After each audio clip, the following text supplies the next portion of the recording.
بسم اللہ الرحمن الرحیم۔ السلام علیکم، میں سید عمران شفقت آپ کی خدمت میں حاضر ہوں۔ آج ایک بہت بڑا کٹ تھا لاہور میں، سیاستدانوں کا ایک جمع غفیر تھا، ایک میٹنگ تھی جو حکمران اتحاد ہے اس کے سربراہان کی میٹنگ تھی۔ اس میں مطلب ہمارا تو یہ خیال تھا کہ وہاں پر وہ ایک دوسرے کو جناب چھریاں کڑیاں ہوں گیاں، ایک بلیڈ کٹے ہوں گے، ایک دوسرے کے جناب وہ بکھی پڑے ہوں گے، کوئی گریبان چاک کر رہے ہوں گے۔ لیکن یہ تصویر دیکھیں کہ اس تصویر یہ کیا بتا رہی ہے؟ شہباز شریف صاحب کی کھلکھلیاں، کلکاریاں، اور پھر اس طرح کے جو ماحول تھا اندر وہ بڑا حیران کر دینے والا تھا۔ یعنی کہ پریشانی کوئی بہت زیادہ نہیں تھی بظاہر، لیکن پریشانی تھی، اور وہ جو پریشانی تھی وہ یہ تھی کہ ساڈے نال ہو کی رہا۔ میں نے اس فقیر نے، اگر آپ کو یاد ہو تو یہ ایک کامن سینس ہے، یہ پورے ملک میں اس وقت تشویش کی لہر دوڑ گئی تھی کہ یہ ہوا کیا ہے۔ تو یہ ٹویٹ کیا تھا کہ اپنا کیا معاملات اتنے ہی سادہ ہیں جتنے نظر آ رہے ہیں، اس طرح کی میں نے بات کہی تھی۔ تو ظاہر ہے کہ ہر ذی ہوش آدمی جس کا پاکستان کی سیاست میں کوئی دلچسپی ہے، جس کو وہ یہی سوچ رہا تھا کہ یہ ہوا کیا ہے۔ اور یہ آج وہاں پر بیٹھے جو سیاستدان ہیں انہوں نے بھی یہی بات کی، یہی بات ڈسکس کی کہ ہم نے ان کے سارے گند اٹھائے ہیں، اور یہ جناب ہمیں جو ہے وہ اسی طرح کھلا رہے ہیں جس طرح ماضی میں کھلاتے آئے ہیں سب کے سب کو۔ تو لہٰذا وہ اندر جو بھی باتیں ڈسکس ہوئیں وہ خوفناک تھیں، بڑی کھل کے باتیں ہوئیں۔ پاکستان کی اسٹیبلشمنٹ کے کردار کو آڑے ہاتھوں لیا گیا، اس کا تجزیہ کیا گیا، اور پھر یہ فیصلہ کیا گیا کہ ایک بڑا دو ٹوک واضح ایک پیغام دیا جائے گا پاکستان کی اسٹیبلشمنٹ کو، یعنی اس پریس بریفنگ میں، یعنی اجلاس کی کارروائی کے متعلق جو آگاہ کرنا ہے اس کی جو ایک پریس بریفنگ ہوتی ہے، اس میں ایک بہت جس کو کہتے ہیں نا دو ٹوک سے زیادہ کہ بڑا معنی خیز ایک پیغام دیا جائے گا، جو بیسیکلی پاکستان کی اسٹیبلشمنٹ کو متنبع کرنے والی بات ہوگی،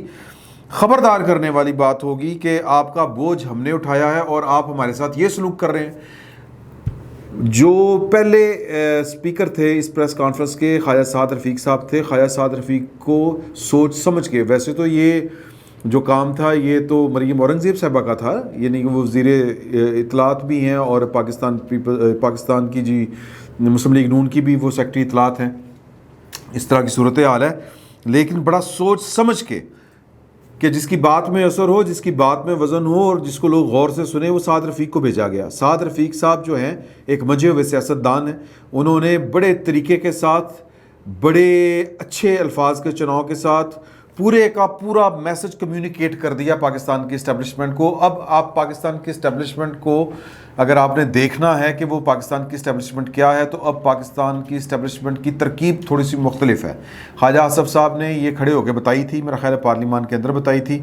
کہ یہ بیسیکلی پاکستان کی رولنگ ایلیٹ کے جو سرکردہ لوگ ہیں یہ ان پر مشتمل ہے، اور یہ انسپوکن انڈکلیئرڈ ایک مفادات کا رشتہ ہے اور ایک الائنس ہے، اتحاد ہے۔ تو اس میں جج بھی ہیں، اس میں اعلیٰ عدلیہ کے جج ہیں، اس میں سول بیوروکریٹس ہیں، اس میں پاکستان کی سیکیورٹی اسٹیبلشمنٹ، پاکستان کے بڑے بڑے فوجی افسران وہ بھی شامل ہیں، پاکستان کے حساس اداروں کے سربراہان وہ بھی شامل ہیں۔ تو وہ پیغام انہوں نے کھل کے دیا ہے۔ مخاطب تھے عمران خان صاحب، لیکن بڑی انہوں نے باتیں کی۔ اور اگر آپ نے وہ پریس کانفرنس سنی ہے، اگر نہیں سنی تو پھر سنیے، اگر نہیں سنی تو اس کو غور سے سنیے، جس میں خواجہ سعد رفیق صاحب بولے ہیں، وہ کوئی 10-15 منٹ بولے ہیں، ٹو دی پوائنٹ بات کی ہے، پورا پیغام، پوری اپنے جو تحفظات ہیں وہ پاکستان کی اسٹیبلشمنٹ کو مخاطب کر کے انہوں نے ان کے کان میں ڈالے ہیں۔ عدلیہ کو باور کروایا ہے کہ جو کھیل آپ کھیل رہے ہیں، سادہ میں نے ذرا تھوڑے سے الفاظ کو سادہ کرنا ہے ان کی باتوں کو، کہ یہ کام ہم نہیں ہونے دیں گے، اب بہت ہو گیا۔ وہ انہوں نے بات جو جہاں سے شروع کی وہ یہ تھی کہ انہوں نے کہا جی کہ یہ جو شادیاں نے بجائے جا رہے ہیں سیٹوں والے، کہ 4-5 سیٹیں، وہ تو خیر ایک پولیٹیکل ان کا ہے اپنا، کہ جی کہ 20 سیٹیں ہاری ہیں، 20 میں سے 15 ہاری ہیں اور 5 جیتی ہیں، تو وہ جو 5 جیت کے وہ ان کو اپنی فتح قرار دے رہے ہیں۔ یہ ہر پولیٹیکل پارٹی کا اپنا ایک حق ہوتا ہے کہ وہ اس کی کانوٹیشن اپنی کرے،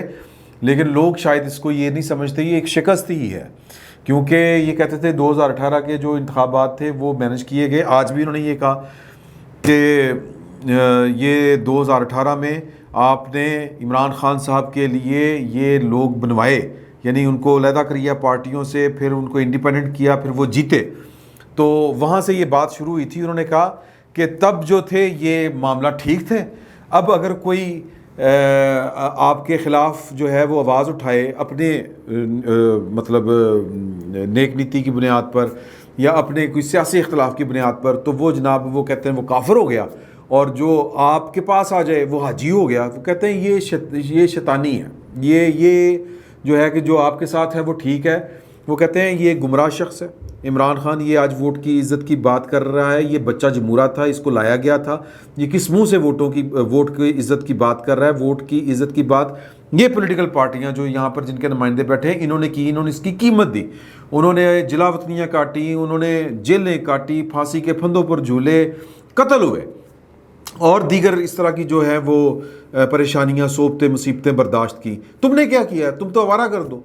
اور تم ایک گمراہ شخص ہو، یہ گمراہ شخص ہے، اس پر شیاطین اترتے ہیں۔ اور یہ بات انہوں نے ایویں نہیں کی، یہ گمراہ شخص ہے اور یہ گمراہوں کا ایک ٹولہ ہے، ایک گروہ ہے جو ہر جگہ، اب یہاں پر آپ نے انورٹڈ کوما میں نے شروع کر رہا ہوں، ہر جگہ موجود ہیں، اور یہ اپنی اصلاح نہیں کر رہے۔ یہ الیکشن ہارنے کے بعد یہ والی بات کرنا، وہ جو میں نے پہلے کہا تھا کہ پاکستان میں چیزیں اتنی سادہ نہیں ہوتی۔ وہ کہتے ہیں کہ 2011 میں اس کے بت کو پینٹ کرنا شروع کیا، پہلی دفعہ یہ لوگوں کو کہتا ہے بوٹ پالش چیری بلاسم، تو یہ خود سر سے پاؤں تک خوش آمدی آدمی ہے۔ سب سے پہلے اس نے جو سجدہ کیا تھا، جھکا تھا، یہ پرویز مشرف کے آگے جھکا تھا، اور اس کے اس نے بوٹ پالش کیے تھے، اور لوگوں کو یہ باتیں کر رہے ہیں۔ تو وہ کہتے ہیں کہ جی اس کا بت تب سے پینٹ کرنا شروع کیا گیا تھا، اور اس کو بنایا گیا تھا 2011 سے۔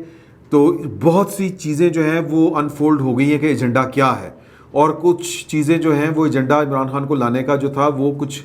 کلیئر ہوتا جائے گا۔ تو وہ کہہ رہے ہیں، وہ بتا یہ رہے ہیں کہ ہم جب ہمیں حکومت میں لایا گیا یا ہم حکومت میں آئے تو ظاہر ہے کہ اس وقت ہمارے پاس آپشن تھی کہ ہم عمران خان کو چلتا کر کے پاکستان کے جو بھی حالات تھے اکانومی کے، ہم اگلے الیکشن پہ چلے جاتے۔ ہم نے سیاست کے علاوہ اور کیا کچھ آتا ہے، لیکن ہم نے اپنی ذات کی سیاست نہیں کی، اپنی پارٹی کی سیاست نہیں کی۔ یہ وہ پاکستان کی اسٹیبلشمنٹ کو سنا رہے ہیں۔ ہم نے پاکستان کو بچانے کے لیے یہ ساری جو ہے وہ گند اپنے کندھوں پہ اٹھایا۔ بدلے میں آپ نے کیا کیا کہ جب ہم نے ادھر قیمتیں بڑھائیں، ادھر آپ نے ہمیں بھیج دیا، الیکشنوں میں ڈال دیا۔ 63 والی بات ادھر الیکشنوں میں ڈال دیا، تو پھر رزلٹ یہی آنا تھا نا۔ یہ بات انہوں نے کہی نہیں، وہ شکوہ کر رہے تھے، وہ گلہ کر رہے تھے، کیونکہ جو پیکٹ تھا، جو معاہدہ تھا، جو عمران خان صاحب کے متعلق نواز شریف صاحب نے جنرل قمر جاوید باجوہ صاحب کو اور جنرل فیض حمید صاحب کو مخاطب کر کے کہا تھا کہ یہ سوغات آپ لائے ہیں اور اس کے ذمہ دار بھی آپ ہیں، اور یہ پھر جو پاکستان جن حالوں میں پہنچے گا ان کو ریورس کرنے کے لیے پھر جو بھی حکومت آئے گی وہ کام کرے گی، اس کو پھر آپ پڑ جائیں گے کہ یہ تو نالائق ہے، اور وہی ہو رہا ہے۔ تو وہ اس پیکٹ کو یاد دلا رہے ہیں جو ایک انڈرسٹینڈنگ تھی کہ یہ سوغات آپ کی ہے، اس کو آپ نے سنبھالنا ہے، اگر ہم سنبھالنے پہ آئے تو پھر آپ اس کی مدد کو آئیں گے۔ تو لہٰذا وہ یہ کہہ رہے ہیں کہ سوغات کو سنبھالیں، ورنہ اب جو ہے وہ جس کو کہتے ہیں نا کہ بس ہوگی، ساڑھی صبر کا پیمانہ لبریز ہے۔ سپریم کورٹ کو یا پاکستان کی اعلیٰ عدلیہ کو بڑے طریقے کے ساتھ مخاطب کر کے انہوں نے کہا کہ جی کہ آپ جب عمران خان کا دور تھا، ہمارے اوپر جب پرچے ہوتے تھے، جب صحافی اٹھائے جاتے تھے، جب لوگوں کو بے گناہ جیلوں میں ڈالا جاتا تھا، تب نظام عدل سویا ہوا تھا۔ اب نظام عدل جاگ رہا ہے، اور اب بھی نظام عدل کو عمران خان صاحب کی جو ہے وہ نہ خیبر بینک نظر آ رہا ہے، نہ BRT نظر آ رہی ہے، نہ ان کو اس طرح کے جو دوسرے ہیں بلین ٹری سونامی نظر آ رہا ہے، نہ توشہ خانہ نظر آ رہا ہے۔ تو وہ کہتے ہیں ایویں نہیں کام چل رہا سر، یہ لاڈلا اب نہیں چلے گا۔ یہ الفاظ تھے ان کے، لاڈلا، یہ لاڈلا اب نہیں چلے گا۔ تو انہوں نے کہا کہ جی کہ آپ نے یعنی کہ سپریم کورٹ کو انہوں نے کہا کہ قانون سازی پاکستان کی پارلیمان کا حق ہے، اور یہ حق اس کو ہم سرنڈر نہیں کریں گے، اس کے لیے ہم لڑیں گے۔ یہ سپریم کورٹ کو دو ٹوک پیغام ہے، یعنی یہ سپریم کورٹ کو پیغام نہیں ہے، یہ وہ کہہ رہے ہیں نا، وہ ہر جگہ شیطانی ٹولہ، گمراہ لوگ، گمراہ گروہ ہر جگہ موجود ہے۔ وہ جو ہر جگہ موجود ہے اور جو اصلاح نہیں کر رہا، وہ اسٹیبلشمنٹ کی کلی طور پر بات کر رہے ہیں، اور وہ کہہ رہے ہیں کہ جن حالوں میں پاکستان کو آپ نے پہنچا دیا ہوا ہے عمران خان صاحب کے تجربے کے بعد، اگر ہم اس کو سنبھال رہے ہیں تو ہمارے ساتھ یوں نہ کریں، ورنہ اگر ہم اپنی آئیں پہ آگے تو پھر آپ کو کیا کہتے ہیں کہ وہ کوئی رستہ نہیں ملنا، کوئی جگہ نہیں ملنی، اور آپ کے پاس کوئی آپشن نہیں پھر بچنی، پھر صریحاً تباہی ہے، بربادی ہے۔ یہ میں کہہ رہا ہوں، یہ وہ پی ڈی ایم والوں نے نہیں کہا۔ آپ خود سوچیں کہ یار کہ بھٹو آئے، وہ پاکستان کو ٹوٹے ہوئے پاکستان کو کھڑا کرے، 90,000 قیدی جو ہیں وہ پاکستان واپس لے کے آئے، اور اندرا گاندھی کے ساتھ بیٹھ کے معاہدہ کرے، وہ علاقے پاکستان کے جو بھارتی فوج نے اپنے قبضے میں لے لیے تھے وہ واپس لے، کئی ہزار مربع کلومیٹر علاقے واپس لے، اس کو آپ پھانسی پہ لگا دیں جنرل ضیاء الحق صاحب، ٹھیک ہے؟ کارگل کا سارا گند جو اپنے کندھے پہ لے اس کو آپ جلا وطن کر دیں، اس کے خلاف مارشل لا لگا دیں، اور پھر وہ بے نظیر بھٹو جو آپ کو بیل آؤٹ انٹرنیشنلی پاکستان کے خلاف یہ ایک محاذ بن رہا تھا پرویز مشرف کے دور میں، وہ بیل آؤٹ آپ کے آ کے کرے، وہ جنگ جس کو یہ قوم دہشت گردی کے خلاف جنگ کو وہ جو قوم اون نہیں کر رہی تھی وہ اون کرے، اس کو بیچ سڑک پہ مار دیا جائے، تو پھر لوگ سوال تو پھر کہیں گے انف از انف، کہ بس بہت ہو گیا۔ یہ آج کی پریس کانفرنس جو ہے یہ بس بہت ہو گیا کا پہلا پیغام ہے، اور یہ ایک خواجہ سعد رفیق صاحب جو ہے وہ سیکنڈ ٹیئر کے نمائندے ہیں، لیڈر ہیں وہ اب، اور یہ کوئی بڑی بات نہیں کہ کل کو یہ والی بات جو ہے وہ مریم کھڑی ہو کے کہہ رہی ہو، کوئی بڑی بات نہیں، یہی بات جو ہے کہ آپ نے ہمارے ساتھ کیا کیا، ہم نے تو ملک کی خاطر اپنی سیاست کو بھی داؤ پہ لگا دیا جناب، آپ نے ہمارے ساتھ کیا کیا، آپ ابھی بھی اپنے لاڈلے کو سپورٹ کر رہے ہیں۔ تو آج کی جو پریس کانفرنس تھی وہ اسی پر مشتمل تھی، سپریم کورٹ کو متنبع کرنا تھا، اوورآل پوری اسٹیبلشمنٹ آج کی مخاطب تھی، ان کو یہ باور کرانا تھا کہ اسٹیبلشمنٹ کے مختلف حصوں میں بیٹھے ہوئے وہ جو گمراہ ٹولہ ہے یا گمراہ جو ہے گروہ ہے جو عمران خان صاحب کی قیادت میں ہے، جو سبق نہیں سیکھ رہا، ان کو باور کرانا تھا کہ بس بہت ہو گئی، باز آ جائیں، ورنہ یہ ملک آپ نہیں چلا سکتے، نہ آپ سنبھال سکتے۔ اگر چلا سکتے، سنبھال سکتے تو پھر آپ چلا لیتے، سنبھال لیتے۔ عمران خان نہیں تھا، شاہ محمود قریشی کو لے آتے۔ آپ کے پاس جتنے دانے ہیں وہ سارے کے سارے بیکار ہیں، نہیں چلا سکتے آپ، اور یہ بار بار ثابت ہوا کہ آپ نہیں چلا سکتے، تو لہٰذا باز آ جائیں۔ یہ دو ٹوک میسج تھا، یہ میں غریب آدمی میں نہیں کہہ رہا سر، یہ جنہوں نے کہنا تھا انہوں نے وہ کہا ہے، اور وہ کہہ رہے ہیں کہ جی کہ اس کے بعد جو ہے وہ، بلکہ وہ کہہ رہے ہیں کہ ہم کھل کے لڑیں گے،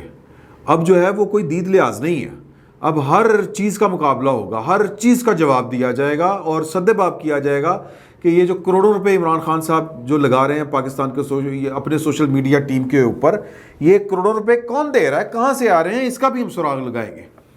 اور عمران خان صاحب کو وہ بیسکلی یہ کہہ رہے ہیں کہ سپورٹ کہاں سے ہے،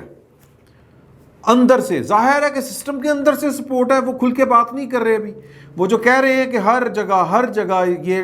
ہر جگہ پر موجود ہے یہ گمراہ ٹولہ، تو ظاہر ہے کہ وہ کہہ رہے ہیں کہ سسٹم کے اندر لوگ موجود ہیں، تو وہ باور کروا رہے ہیں ان لوگوں کو جن لوگوں نے جا کے نواز شریف کے، آصف علی زرداری کے، میرا مطلب ہے کہ ان کے ساتھ بیٹھ کے، میں یہ تو نہیں کہتا کہ ہاتھ پاؤں پکڑے تھے، ظاہر ہے کہ آپ ان کو سسٹم سے نکالیں اور مردود کہہ کے، اور جناب غدار کہہ کے، اور جناب کرپٹ کہہ کے، تو پھر جب آپ انہی کے پاس جا رہے ہیں تو پھر اس کا مطلب ہے کہ آپ شکست تسلیم کر کے جا رہے ہیں، آپ اپنی ہار مان کے جا رہے ہیں کہ ہم نے جو کیا وہ غلط تھا، ہم سے نہیں چلتا پاکستان، آگے سنبھال لو پاکستان، لیکن پھر بھی آپ کے لوگ وہی کچھ کر رہے ہیں، تو پھر وہ جو پنجابی میں پتہ نہیں وہ مجھے کہنا چاہیے کہ نہیں کہنا چاہیے، لیکن ہمارے وزیر اعظم نے کہہ دیا تھا، میں بھی کہتا ہوں کہ اپنی منجی تلے ڈانگ پھیرو۔ یہ بیسکلی جو پاکستان کی اسٹیبلشمنٹ کے جو سرکردہ لیڈر ہیں، میں صرف جنرل باجوہ صاحب کا نام نہیں لے رہا، میں ان لوگوں کو، یہ سب کو پیغام ہے، وہ جنہوں نے، میرا مطلب ہے کہ جن کو یہ احساس ہوا تھا کہ ایک ہی ہو گیا، کی توحفہ ٹکر گیا، تو وہ ظاہر ہے، میں ذاتی طور پر سمجھتا ہوں کہ جب آپ کچھ گڑبڑ کرتے ہیں تو پھر وہ گڑبڑ جو ہے اس کے دیر پا اثرات ہوتے ہیں، یہ دیر پا اثرات چل رہے ہیں، تو کہنے کا مطلب یہ ہے کہ جو کچھ ہو رہا ہے، جو کچھ چل رہا ہے، اور 27 مارچ سے آن ورڈ عمران خان صاحب جو دندناتے پھر رہے ہیں پاکستان کے اندر، پاکستان کی فوج کو بھی گالی دے کے، پاکستان کی عدلیہ کو بھی گالی دے کے، اور پھر وہ گالی کھا کے بھی ان کو سپورٹ مل رہی ہے، یہ کیا ہے؟ اس کے اوپر آج اپنی انزائٹی جو ہے وہ پاکستان کی حکمران جماعتوں کے اتحاد نے اپنی وہ جو تشویش ہے اس کا کھل کر اظہار کیا ہے اور سپریم کورٹ کو مخاطب کر کے کہا ہے کہ آپ نے جو 63A کی جو تشریح کی ہے وہ ہمیں قبول نہیں ہے، وہ آئین کے منافی ہے۔ سپریم کورٹ بار اور پاکستان کی تمام جو باڈیز ہیں، لیگل فرٹرنیٹیز کی جو باڈیز ہیں، نمائندہ تنظیمیں ہیں، وہ اس کو غیر آئینی اقدام قرار دے رہے ہیں اور سپریم کورٹ بار ایسوسیشن کی ایک پٹیشن جو ہے وہ پینڈنگ پڑی ہے اور سعد رفیق صاحب نے یہ پی ڈی ایم کے یا اتحادی جماعتوں کے نمائندے کے طور پر یہ مطالبہ کیا ہے کہ اس کو ریویو کریں، اس کی ہیئرنگ کریں، اور صرف وہ مرضی کا بینچ نہیں، یہ ایک تو فیشن چل گیا ہے نا کہ جی ایک بندہ اتروں نہیں لو، باقی فل کورٹ مین فل کورٹ 17 کے 17 ججز وہ بیٹھیں اور اس کا فیصلہ کریں۔ لہٰذا پاکستان میں تماشے چل رہے ہیں، اگر میں سادہ الفاظ میں کہوں۔ یہ جو ساری باتیں میں نے آپ کو بتائیں، جو ظاہر ہے کہ پولیٹیکل لیڈروں کے یا پولیٹیکل جماعتوں کے 100 طرح کے مسائل ہوتے ہیں، وہ بہت زیادہ کھل کے بات نہیں کر سکتے، تو ڈریں اس وقت سے۔ ابھی تو آپ نے کوئی عمران خان نہیں سنبھالا گیا، ڈریں اس وقت سے جب یہ ساری کی ساری جماعتیں کھل کے پاکستان کی اسٹیبلشمنٹ کے خلاف آ جائیں گی سامنے، تو پھر کتنے جاؤ گے سرکار۔ فی الوقت اتنا ہی، بہت بہت شکریہ۔ اذان شروع ہو گئی ہے اس لیے اس بات کو یہیں پہ ختم کرتے ہیں۔ Thank you.